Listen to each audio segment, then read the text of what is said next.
শেখ হাসিনার চেয়ে বিশ্বস্ত বন্ধু নেই, এটি ভারতকে মনে রাখতে বললেন ওবায়দুল কাদের।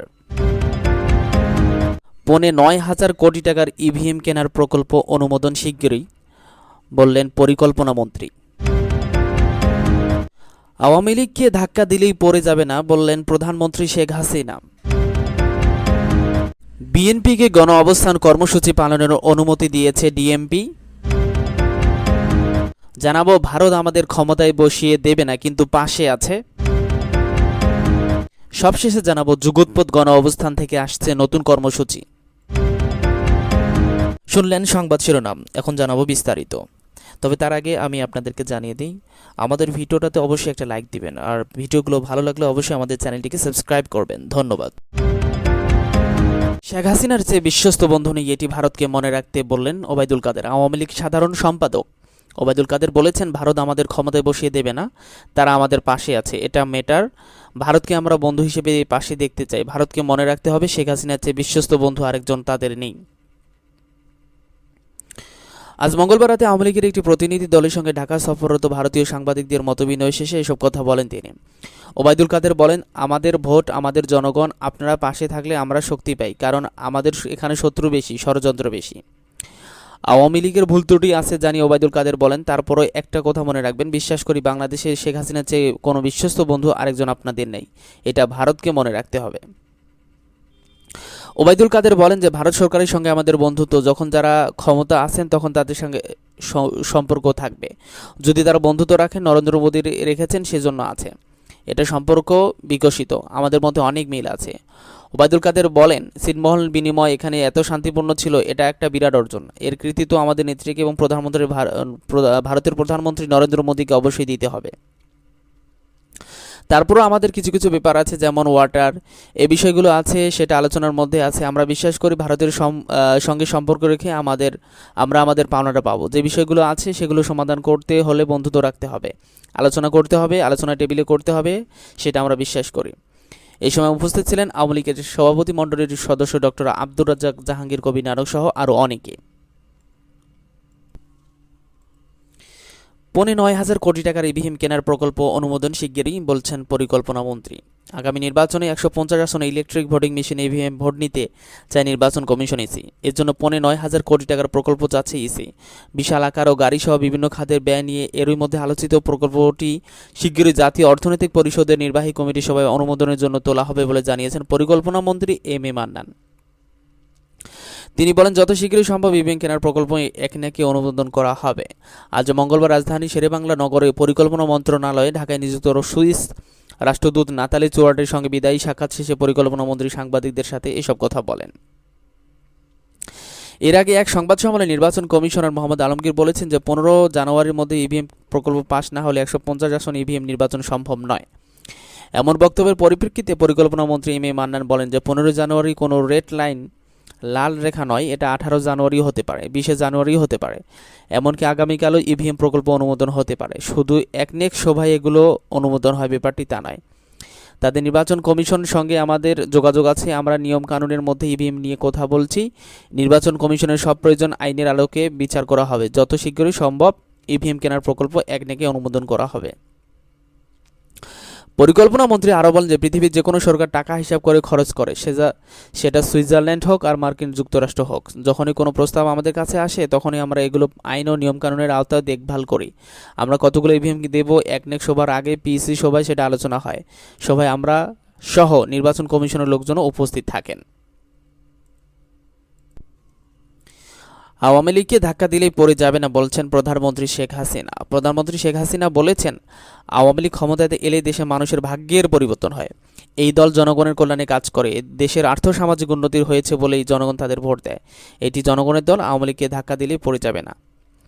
মঙ্গলবার রাজধানী বঙ্গবন্ধু আন্তর্জাতিক সম্মেলন কেন্দ্রে জাতির পিতা বঙ্গবন্ধু শেখ মুজিবুর রহমানের স্বদেশ প্রত্যাবর্তন দিবস উপলক্ষে আওয়ামী লীগ আয়োজিত আলোচনা সভায় তিনি এসব কথা বলেন।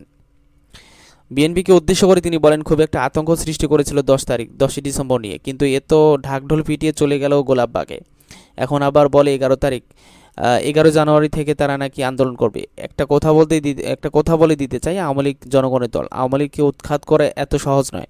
ধাক্কা দিল আর আওয়ামী লীগ পড়ে গেল, এত সহজ নয়।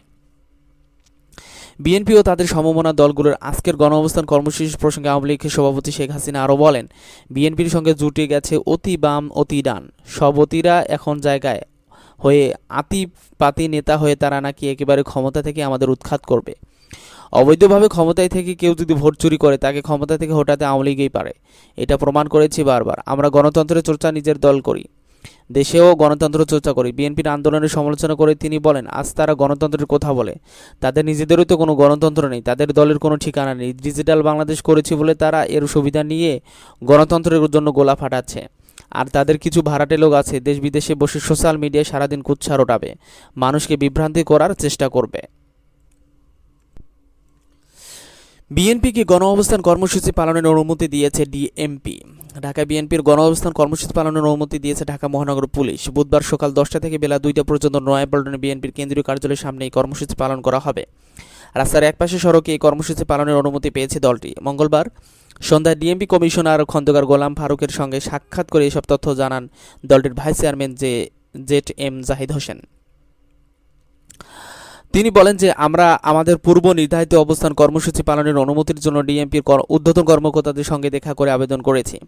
কর্মকর্তাদের সঙ্গে আলোচনা করেছি। ডিএমপি আমাদের নয়াপল্টনে দলীয় কার্যালয়ের সামনে সড়কের এক পাশে কর্মসূচি পালনের অনুমতি দিয়েছে। তিনি বলেন যে আমরা আমাদের কর্মসূচি সফলভাবে পালন করার জন্য অনুমতি পেয়েছি। সেখানে বসে মাইকে দুটি কথা বলায় আমাদের কর্মসূচি।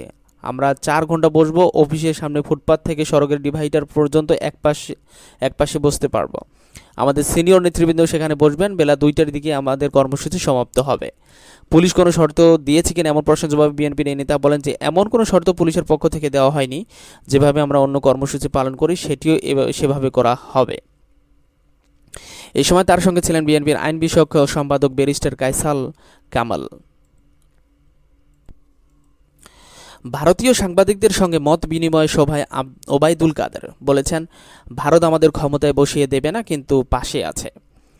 আওয়ামী লীগ সাধারণ সম্পাদক ওবায়দুল কাদের বলেছেন, ভারত আমাদের ক্ষমতায় বসিয়ে দেবে না, কিন্তু ভারত আমাদের পাশে আছে, এটা ম্যাটার।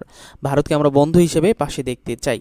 তিনি বলেন, আমাদের ভুল ত্রুটি আছে, তারপরও একটা কথা মনে রাখবেন, বিশ্বাস করি বাংলাদেশে শেখ হাসিনার চেয়ে কোনো বিশ্বস্ত বন্ধু আরেকজন আপনাদের নেই, এটা ভারতকে মনে রাখতে হবে। মঙ্গলবার রাতে আওয়ামী লীগের একটি প্রতিনিধি দলের সঙ্গে বাংলাদেশে সফররত ভারতীয় সাংবাদিকদের মতবিনিময় সভা শেষে এসব কথা বলেন আওয়ামী লীগ সাধারণ সম্পাদক ওবায়দুল কাদের। বলেন, ভারত সরকারের সঙ্গে আমাদের বন্ধুত্ব, যখন তারা ক্ষমতা আছে তখন তাদের সঙ্গে সম্পর্ক থাকবে। যদি তারা বন্ধুত্ব রাখেন, নরেন্দ্র মোদী রেখেছেন, সেজন্য আছে। এই সম্পর্ক বিকশিত, আমাদের মধ্যে অনেক মিল আছে। যুগোৎপদ গণঅবস্থান থেকে আসছে নতুন কর্মসূচি। সরকারের পদত্যাগ, সংসদ ভেঙে দেওয়া সহ 10 দফা দাবিতে বুধবার 11 জানুয়ারি যুগোৎপদ আন্দোলনের দ্বিতীয় কর্মসূচি হিসেবে গণঅবস্থান পালন করতে যাচ্ছে বিএনপি সহ সরকার বিরোধী বিভিন্ন রাজনৈতিক দল ও জোট। দ্বিতীয় কর্মসূচিতে কয়েকটি নতুন দল ও জোটকে সঙ্গে হিসেবে পাচ্ছে বিএনপি। গণঅবস্থান কর্মসূচি থেকে একই দাবিতে নতুন করে 2 দিনের কর্মসূচি ঘোষণা করা হতে পারে। গত 30শে ডিসেম্বর যুগোৎপদ আন্দোলনের প্রথম কর্মসূচি গণমিছিল বিএনপির পাশাপাশি পালন করেছে 7 দলীয় গণতন্ত্র মঞ্চ, 12 দলীয় জোট, 11 দলের সমন্বয়ে গঠিত সম্ভাবনা জাতীয় জোট এবং এলডিপি সব মিলিয়ে 31টি নিবন্ধিত ও অনিবন্ধিত দল গণমিছিল কর্মসূচি পালন করে।